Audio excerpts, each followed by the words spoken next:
என் கணவர் doctor V Srinivasan இங்கே ஒரு கன்சல்டிங் ஃபிசிஷியன். கல்யாணமாகி 53 வருடமாக நாங்கள் திருச்சியில் தான் வாழ்கிறோம்.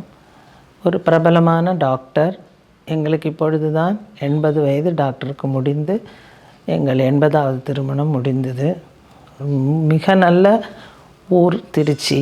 திருச்சியில் நாங்கள் செட்டில் ஆனதுக்கு எங்களுக்கு கடவுளுக்கு, சமயபுரத்தாளுக்கும், ரங்கநாதருக்கும் நன்றி கூறிக்கொள்கிறோம்.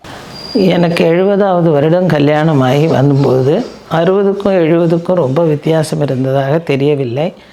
ஆனால் 70இல் முதலே சாரதாஸ் மிக பிரபலமாக தான் இருந்தது.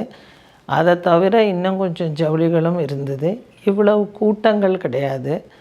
பாப்புலேஷன் ஜனத்தொகையும் குறைவு, விலைவாசியும் குறைவு.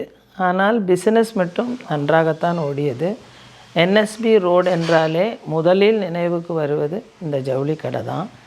சின்ன முறையில் நல்ல கருத்துடன் ஆரம்பித்து இந்த முதலாளி அவர்கள் அதை ரொம்ப நல்ல விதமாக கொண்டு வந்தார். அதே போல் ஆனந்தாஸ், ரஞ்சனாஸ், எல்லா அருணா மெட்டல் எல்லா கடையுமே ஒரு சின்ன லெவலில் தான் இருந்தது. இப்பொழுது புறத்திலும் உள்ளிலும் எல்லா இடத்திலுமே நிறைய கடைகள் வந்து விட்டது. அது எப்படி எது வந்தாலுமே இந்த கடைக்கு ஒரு ராசி உண்டு. ஒரு புது கல்யாண தம்பதிகளுக்கு கூரை எடுக்க வேண்டும் என்றால் அந்த ஒரு புடவை மட்டும் 10 கடை பார்த்தாலும் இந்த கடையில் தான் எடுப்போம் என்கிற ஒரு தீர்மானத்தோடு இருக்கும் ஜனங்கள், திருச்சி சுற்றுப்புற ஜனங்களும். இது நான் கேள்விப்பட்டது. எங்களுக்கு அப்படி ஒரு கூரை என்று ஒன்று கிடையாது. இருந்தாலும் கூட்டமாக பையன் வீட்டுக்காரரும் பொன் வீட்டுக்காரரும் வந்து அங்கிருந்து ஒரு புடவை எடுத்து போனால்தான் அவர்களுக்கு நல்ல வாழ்க்கை அமையும் என்று சுற்றுமுற்றும் இருக்கும் ஜனங்கள் சொல்லி நான் நிறைய கேள்விப்பட்டிருக்கிறேன். அது இப்பொழுது ரொம்பவுமே சத்தியமாகி இருக்கிறது. என்எஸ்பி ரோடு என்பது இங்கே திருச்சியில் ஒரு மெயின் ஷாப்பிங் சென்டர். ஒரு காலத்தில் ஒரு 80-85 வரையிலுமே வேறு எங்குமே எதுவுமே கிடைக்காது. எது வாங்கணும் என்றாலும் அங்கு தான் போகணும். சுற்றுவட்டங்களில் அவ்வளவாக கடைகள் கிடையாது. இப்பொழுது தில்லைநகர், கண்டோன்மெண்ட் எல்லா இடத்திலுமே நிறைய கடைகள் வருகிறது. இருந்தாலும் அந்த விஜயதசமி அன்று ஒரு கூட்டம் அங்கு போய் வருஷத்துக்கு வேணுங்கிற சாமான்கள் வாங்கினால்தான் அவர்கள் மனது திருப்தி அடையும்.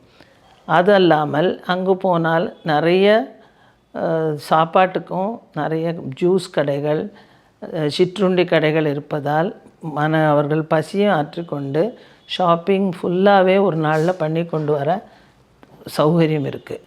அதற்கு மேல் அந்த பிள்ளையார் கோயில், உச்சி பிள்ளையார் கோவில் அங்கே இருப்பது எல்லாருக்கும் ஒரு வரப்பிரசாதம். எது ஆரம்பித்தாலும் பிள்ளையார் பூஜை பண்ணாமல் அதை ஆரம்பிக்க முடியாது. அந்த விக்னம் இல்லாத ஒரு கணபதி பூஜையோ கணபதி தரிசனமோ செய்து கொண்டு ஒரு விசேஷத்துக்கு ஒரு பொருள் வாங்கணும் என்றால் அது என்எஸ்பி ரோடில் மட்டும்தான் இன்றும் முடியும். இருக்கும் கடைகளில் போகலாம், இன்னும் கொஞ்சம் வெரைட்டி பார்க்கலாம். பிராண்டட் ஷாப் எல்லாம் வந்திருக்கு. ஆனால் அது எல்லாமே இதற்கு மிஞ்சி தான். இதுதான் முதலில் திருச்சிக்கு வந்தது. இன்றைக்கும் ஒரு அடையாளமாக இருக்கிறது. சாரதாஸ் என்றாலே என்எஸ்பி ரோடு ஞாபகம், என்எஸ்பி ரோடு என்றாலே சாரதாஸ் ஞாபகம்தான் முதலில் வரும். எவ்வளவோ கடைகள் இன்னும் பிரபலமாக தான் இருக்குது. மங்கள் அண்ட் மங்கள் அவங்களும் எக்ஸ்பேண்ட் பண்ணி தான் வச்சுருக்காங்க. அவங்களுக்கும் நல்ல பெயர் இருக்குது.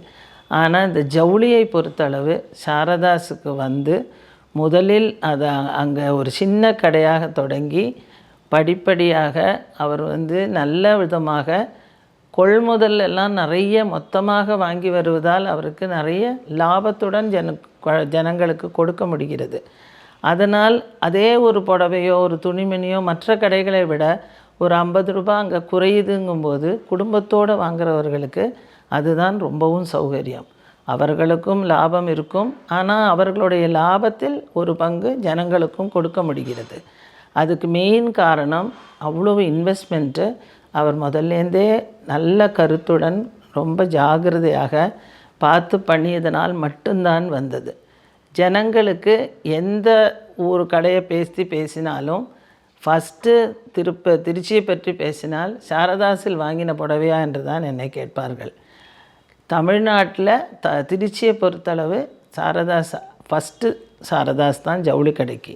எல்லாமே எல்லாருக்குமே வாங்கிட்டு போகலாம். எல்லா தரமான மக்களுக்கும், lower class, upper class, middle class, high class, யாருக்கு வேணாலும் அங்கே வாங்கிட்டு போகலாங்கிற ஒரு மனப்பான்மை அங்கே தான் இருக்கிறது. அதனால் அந்த என்எஸ்பி ரோடுக்கு போனோம், சாரதாஸு க்யூவில் நின்னாலும் பரவாயில்ல, அதில் நின்று ஒரு கர்ச்சீஃபு, ஒரு வேட்டி துண்டு, அந்த முக்கியமாக சாமி கும்பிட்ற சாமான் அங்கே வாங்கிட்டு தான் மற்ற கடைகளுக்கே போவார்கள். இது நான் நேரிலே நான் பார்த்ததும் ஜனங்களிடமிருந்து கேட்ட செய்தியும். அதனால் என்எஸ்பி ரோடு என்று யார் சொன்னாலும் மலக்கோட்டை பிள்ளையார், அதுக்கு அடுத்தது சாரதாஸ், இப்பொழுது மங்களில் ஜவுளியை தவிர மீதி எது வேணுமானாலும் இவர்களைப் போலவே அவர்களும் நல்ல விதத்தில் கொடுக்குறாங்க. அதனால் போகிறவா ஒரு பக்கம் இந்த துணிமணி எல்லாம் வாங்கிட்டு, இன்னொரு பக்கம் போய் வீட்டு சாமான்கள், பாத்திரங்கள் அதெல்லாம் வாங்கிட்டு ஒரு வேலையை மொத்தமாக முடிச்சுக்கிட்டு போகணும்னா அது என்எஸ்பி ரோட்டில் மட்டும்தான் முடியும்.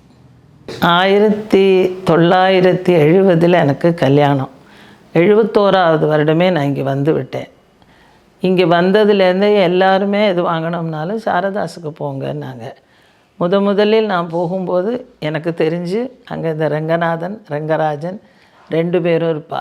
முதலாளி கீழேயே வர கஸ்டமர்ஸ் கூடயே தான் இருப்பார். அது எந்த தரமானாலும் சரி, அவர்களை கூட்டிகிட்டு போய் அவர்களுக்கு வேண்டதெல்லாம் காட்ட சொல்லி, ஒரு விஐபி ட்ரீட்மெண்ட் வாங்கணுங்கிற அவசியம் கூட கிடையாது, பாருங்கள், பார்த்துட்டு போங்க, அதுதான் அவருடைய முதல் இது. 2வது, எல்லா ஒர்க்கர்ஸையும் அவர் ஒரே மாதிரி ட்ரீட் பண்ணுவார். தனக்கு பிடிச்சவா பிடிக்காதவா எதுவுமே கிடையாது. அதே மாதிரி எல்லாரையும் நம்பி அவங்களுக்கு எவ்வளோ சௌகரியம் பண்ணி கொடுக்கணுமோ, நான் அது போன உடனேயே வருஷத்துலேயே தெரிஞ்சுக்கிட்டேன். மாடியிலேயே அவளுக்கு ஒரு கேன்டீன் இருக்கும், ஒரு டீ ஷாப் இருக்கும், என்ன குறை இருந்தாலும் அவர்கள் அவரிடம் சொல்லலாம். அந்த மாதிரி ஒர்க்கர்ஸ் அப்படி வச்சுக்கிட்டு மட்டும்தான் அவரால் இவ்வளோ சீக்கிரம் நல்லபடியாக முன்னுக்கு வர முடிஞ்சுது. அந்த கொள்கையே எங்கள் டாக்டரும் அதை பார்த்தே கண்டுபிடிச்சி, நம்ம ஸ்டாஃபை நம்ம நல்லா வச்சா நம்ம நல்லா முன்னேறலாம், அதுதான் அவருடைய மெயின். இன்றைக்கி வரையிலும் அவர் கொண்டு விட்டதையும் அந்த அங்கே அப்போ இருந்தவா இன்னமும் அத்தனை பேர் அங்கே வேலை பார்க்குறாங்க. அதே மாதிரி அந்த குழந்தைகளும் அதனோட பெயின்ஸ் எடுத்துக்கிட்டு 2 பசங்களும் அதை மெயின்டைன் பண்ணுறாங்க. சீசனுக்கு தகுந்த மாதிரி முஸ்லீம்ஸ் ஃபங்க்ஷன் வந்தால் அவங்களுக்கு, இந்து ஃபங்க்ஷன் வந்தால் அவங்களுக்கு, கிறிஸ்டியன் ஃபங்க்ஷன் வந்தால் அவங்களுக்கு, அப்படி தரம் பார்த்து அவளுக்கு என்னது பிடிக்கும். திருச்சி மக்களுக்கு என்ன பிடிக்கும், மெட்ராஸ்லேருந்து வரவாளுக்கு இது பிடிக்காமல் இருக்கலாம், பெங்களூர்லேருந்து வரும்போது பிடிக்காமல் இருக்கலாம். ஆனால் இந்த லோக்கல் ஜனங்கள், கிராமத்து ஜனங்கள், பொங்கல் டைம் அப்போ போகும்போது எது அவங்களுக்கு பிடிக்குமோ அதில் எதை நம்ம எடுக்க முடியும்னு தெரியாது, அவ்வளோ சாய்ஸ் வச்சுருப்பார். பர்சனலாக அவரே போய் தான் அப்போல்லாம் பிஸ்னஸ் பண்ணுவார், அவரே போய் சூஸ் பண்ணுவார். நானும் அவரும் ஒரு 15-20 வருஷம் வரையிலும் ரொம்ப க்ளோஸாக தான் பேசுவோம். எங்களோட இன்வெஸ்ட்மெண்ட்லேருந்து எல்லாத்துக்கும் எனக்கு உதவுவார். நான் வந்த புதுசு, எனக்கு கல்யாணம் ஆகி 17 வயசில் நான் வந்தேன். 18-19 வயசுலேருந்து உலகம் என்ன, பணம்னா என்ன, எப்படி வச்சுக்கணும், அதில் ஒரு 10-20-30% நான் அவங்கள்ட்ட தான் கற்றுக்கிட்டேன். அப்புறம் அவர் அவ்வளோ சொல்லி கொடுப்பார், தன்னுடைய பிஸ்னஸ் சீக்ரெட்டை எப்படி வெளியிடணுமோ அப்படி சொல்லி கொடுப்பார். எங்களுக்கு எங்கள் லெவலுக்கு என்ன சொல்லலாமோ அதை சொல்லி கொடுத்துருக்காரு. இன்றைக்கி நாங்கள் இங்கே சௌரியமாக இருக்கோன்னா அது ஒரு பங்கு அவருக்கும் இருக்குது, அதை நான் மறக்கவே மாட்டேன். மறக்க முடியாதது அப்படிங்கிறது அந்த ரிஸ்க் எடுக்கிறதுக்கு எனக்கு தைரியம் கொடுப்பார். ஏதாவது ஒன்று வாங்கணுமா, நான் பயப்படுவேன், நாங்கள் அந்த கடனை வாங்கி எப்படி அடைக்கிறது, நீங்கள் தைரியமாக இருங்க, எது வேணாலும் வாங்குங்க, டாக்டர் உழைக்கிறாரு, தானே அடைஞ்சு போயிடும். நாங்கள்லாம் ஒன்றும் இல்லாமல் தான் ஆரம்பித்தோம். முதல்ல இந்த வீடு கட்டினோம், இந்த வீடு அடமானம் வச்சு கொஞ்சம் மிஷின்ஸ் வாங்கினோம், அதுலேருந்து வருமானம் வர ஆஸ்பத்திரி கட்டினோம். அந்த பேசிக் நான் அவர்கிட்ட தான் கற்றுக்கிட்டேன். டேர்ன் ஓவர் நிறைய இருக்கணும்னா கொஞ்சம் ரிஸ்க் எடுக்கணும், எடுத்தால் தான் முடியும். ஆனால் அந்த திறமை நம்மக்கிட்ட இருக்குங்கிறத நம்ம அதை வெளிப்படையாக காட்டி செய்யணும், முயற்சி வேணும். அந்த முயற்சியை அவர்கிட்டேருந்து தான் நான் கற்றுக்கிட்டேன். ஒரு சிங்கிள் மேனாக இருந்துக்கிட்டு இவ்வளோ பெரிய இன்ஸ்டியூஷனை, இவ்வளோ பெரிய, அதை விட 10 பங்கு இப்போ பெருசாகிடுச்சு. அந்த அளவுக்கு கொண்டு வர ஒருத்தரால் முடியும். அதுவும் இன்னொரு ஊர்லேருந்து வந்து இந்த ஊரில் இருந்து இவ்வளவு ஸ்நேகிதமும் சம்பாதிச்சுக்கிட்டு ஒரு நல்ல பேர் எடுத்தாருன்னா அவருக்கு நிகர் அவர் மட்டும்தான். அவருடைய இன்னும் ஒரு நல்ல குணம், ஒரு நல்ல கஸ்டமர்ஸ் கிடைச்சா ஒரு டிஸ்கவுண்ட் போடும்போது, ஒரு மேஜர் ஏதாவது ஒரு டிஸ்கவுண்ட் கொடுக்குற போதெல்லாம் எங்கள் மாதிரி கஸ்டமர்ஸுக்கு உடனே இன்ஃபார்ம் பண்ணுவாள். ஏன்னா நாங்கள் அதில் இன்ட்ரெஸ்டட் இருப்போன்ட்டு. அது அந்த பிஸ்னஸை வர்த்திக்கிறதுக்கு மட்டும் இல்லை, அது யார் வேணாலும் வந்து வாங்கிட்டு போயிடுவா. 30% போடுறா, 20% போடுறான்னா ஜனங்கள் எல்லோரும் போவாள். ஆனால் அது இந்த மாதிரி ஒரு நல்ல கஸ்டமருக்கு போய் சேரணும், அவங்க அதை கட்டி சந்தோஷப்படுவாங்க அப்படிங்கிற ஒரு தன்மையை எங்ககிட்ட வளர்த்துக்கிட்டாங்க. எங்கிட்ட மட்டும் இல்லை, என்னை சேர்ந்து நிறைய பேருக்கு அதை சொல்லி, நாங்கள் போனோம்னா தரம் குவாலிட்டி எல்லாம் விவரமாக சொல்லி, இப்போ இருக்கிறதெல்லாம் வந்து ஒரு சைடில் ஏமாத்துனே சொல்லலாம் தெரியாதவங்களுக்கு. எங்களுக்கெல்லாம் தரம் தெரியும். இவர் தான் அதுவும் எனக்கு சொல்லி கொடுத்தது. நல்ல ஜரிகை, மட்டை ஜரிகை எல்லாத்துக்கும் வித்தியாசம் எனக்கு அந்த கடையில் தான் எனக்கு சொல்லி கொடுத்தா. இப்போ ஜனங்களுக்கு தெரியாமல் ஏமாந்து போகிறாங்க. ஆனால் இப்போவும் அவங்க குவாலிட்டி வைஸ் பிரித்து தான் வச்சுருக்காங்க. அப்படி வேணுங்கிறவளுக்கு அந்த மாதிரி, நல்லது வேணுமா விலை கூட வேணுமா அது அந்த மாதிரி சொல்லியே தான் கொடுப்பாங்க. இஷ்டம் இருக்க போல் அவள் வாங்கிக்கிட்டோம். அவளுக்கு எது திருப்தியோ. ஒரு புடவையாவது எனக்கு தெரிஞ்சு டேமேஜ்னு திருப்பி கொண்டு வந்துருப்பான்னு எனக்கு தோணலை. நான் பார்த்த வரையில் அந்த கடையில் அதை மெயின்டைன் பண்ணிகிட்ருக்காங்க. அந்த ரேப்போ ஒரு வேலைக்காராளுக்கும் முதலாளிக்கும் கஸ்டமர்ஸுக்கும் இருக்கிற ரேப்போவை இன்றைக்கி வரையிலும் அந்த குழந்தைகளும் அந்த ஒர்க்கர்ஸும் மெயின்டைன் பண்ணுறாங்க. முக்கியமாக ராசி நல்ல எண்ணங்களோட, அது எந்த தொழிலையும் உண்டு. மனசை நீ ஒரு 10 ரூபா ஒருத்தருக்கு கொடுத்தாலும் மனசில் நல்ல எண்ணத்தோட அதை 10 மடங்கு பெருகணும்னு நினச்சிட்டு கொடுத்தோம்னா அது 10க்கு 20 மடங்கு பெருகும். அந்த மாதிரி எந்த புடவை ஆனாலும் அதை சாமிகிட்ட வச்சு நல்ல மனசோட இந்த கஸ்டமர் இதை எடுத்துக்கிட்டு போய் நல்லா இருக்கணும், அதே மாதிரி நம்மளை தேடி திரும்பி வரணும், அந்த தரத்துலேயும் குறையக்கூடாது, அவள் லைஃப்லேயும் ஒன்றும் குறையக்கூடாதுன்னு ஒரு ஆசீர்வாதத்தோடு கொடுப்பாங்க. அது ஆரம்பித்ததுலேருந்தே அந்த மாதிரி பண்ணினதுனால வருஷம் ஆக ஆக அந்த ராசி எங்கள் லைஃப்லேயே காட்ட ஆரம்பிச்சிடுச்சு. நல்லபடியாக காட்டின உடனே எங்களை அறியாமல் முதல்ல அங்கே போயிடுவோம் புடவை வாங்க, அதுக்கப்புறம் வேறு எங்கே வேணால் போகலாம். ஏன்னா அது இப்போ சாய்ஸ் பார்க்குறதுனால. அப்போல்லாம் தீபாவளிக்கு ஒன்று வாங்குவோம், பர்த்டேக்கு ஒன்று வாங்குவோம், இல்லைன்னா ஒரு வெட்டிங் டேக்கு வாங்குவோம். அந்த 2-3 புடவையை அங்கேயே வாங்கிடுவோம். இப்போ நிறைய வெரைட்டி வந்திருக்கு, பார்க்கணுன்னு ஆசை இருக்கும்போது முதல் புடவையை அங்கே தான் வாங்குவோம். அங்கேயே கிடச்சதுன்னா அங்கேயே வாங்கிடுவோம். அப்படி இல்லைன்னா மற்ற கடையில் கூட கொஞ்சம் பார்ப்போம். அந்த ராசி தான் அவங்களோட சக்ஸஸுக்கு ஃபஸ்ட்டு. 2வது வெரைட்டி. அவகிட்ட இருக்கிற வெரைட்டி 100 ரூபா 50 ரூபாயிலேருந்து ஒரு 10,000 1 லட்சம் வரை பார்த்தாலும் அவள்கிட்ட இருக்கிற சாய்ஸ் ஒன்று நம்ம வாங்க போனாலும் அவ்வளோ காட்டுவாள். அந்த கஸ்டமர் சாட்டிஸ்ஃபேக்ஷன் இல்லாமல் வெளியவே அனுப்ப மாட்டாங்க. இங்கே இல்லையா வேண்டாம், இங்கே இன்னொரு கடைக்கு போகலான்னு நினச்சிட்டு போக விட மாட்டாங்க. எல்லாத்தையும் காட்டுவாங்க. ஏதோ ஒன்றை பார்த்து மனசு திருப்தியோடு தான் அவள் நம்மளை வெளியே அனுப்புவாங்க. அது அவரோட சக்ஸஸ். வேலை செய்கிறவங்கள நல்ல நிலைமையில் வச்சுருக்கிறதுனால ஒருத்தர் கூட ஒரு சோம்பேறியாவோ கஷ்டப்பட்டுண்டோ காட்டாமல் இருக்க மாட்டாங்க. வரவேற்புலேருந்து திருப்பி நம்மளை பில்லை கொடுத்து வீட்டுக்கு அனுப்புகிற வரையிலும் கூடவே இருப்பாங்க. அதுவும் விஐபி கஸ்டமர்ஸ்க்கு ரொம்பவே ட்ரீட்மெண்ட்டு. சாதாரணமாக வந்தாலும் அவங்களுக்கும் அதே தான் ட்ரீட்மெண்ட்டு. காம்ப்ளிமெண்ட்ஸு எது என்னென்ன இருக்கோ ஒருத்தர் விடாமல். இவ்வளோ கூட்டம் இப்போ தான், இப்போவும் சரி அதை அப்படியே மெயின்டைன் பண்ணுறாங்க. அது அவளோட சக்ஸஸ்ஸு. 2வது நிறைய டேர்ன் ஓவர் வச்சுக்கிறாங்க. இப்படி ஆரம்பித்து டேர்ன் ஓவர் நிறைய வரும்போது ப்ராஃபிட்டை குறைச்சிக்குவாங்க. ஏன்னா அவளால் அஃபோர்ட் பண்ண முடியும். மற்ற கடைகளில் டேர்ன் ஓவர் ரொம்ப இருக்காது, அதனால் ப்ராஃபிட் லெவல் குறையாது. அதுதான் முதல்ல சொன்ன மாதிரி ஒரு புடவை 100 ரூபாய்க்கு இவர்கிட்ட கிடைக்கும்னா இன்னொரு கடையில் அது 120 ரூபா. ஜனங்களுக்கு அதுவே பெரிய அட்ராக்ஷன் தானே. 10 சாமான் வாங்குகிற இடத்துல ஒரு 100 ரூபா வாழ்க்கை 200 ரூபா குறையுதில்ல. இப்போ பொருளாதாரம் அப்படி தானே இருக்குது. அது இன்னொரு சக்ஸஸுக்கு இன்னொரு. இப்போ அதை எஸ்டாப்ளிஷ் பண்ணிட்டாங்க. அதனால் அவங்கள அது பாட்டுக்கு யாருடைய அட்வர்டைஸ்மெண்ட்டும் இல்லாமலே அது ஓடும். அந்த அளவுக்கு அவர் முதலாளியோட எஃபர்ட்டில் இவாளுடைய உழைப்பில் கொண்டு விட்டுட்டாங்க. வரவால் ரிசப்டிவாக இருக்கணும். யார் வந்தாலும் வாங்க உங்களுக்கு என்ன வேணும், எந்த தரத்தில் வேணும், என்ன மாதிரி வேணும், எந்த விலைக்குள்ளே வேணும் எல்லாம் கேட்டு அவள் வாங்குகிறாளோ வாங்கலையோ அவளை ப்ளீஸ் பண்ணி அனுப்பணும். அப்போவே நம்ம அறியாமல் இவ்வளோ பிரியமாக இருக்காங்க, அதனால் கட்டாயமாக ஒன்று வாங்கணும் அப்படிங்கிறது மனசுக்கு வந்துடும். அது எல்லா இடத்துலையும் இருக்குதுன்னு சொல்ல முடியாது. ரெண்டாவது, அந்த ஒரு ப்ரைஸில் அவளால் என்ன முடியுமோ, எல்லோரும் பில்லை தூக்கிட்டு தான் வருவாங்க.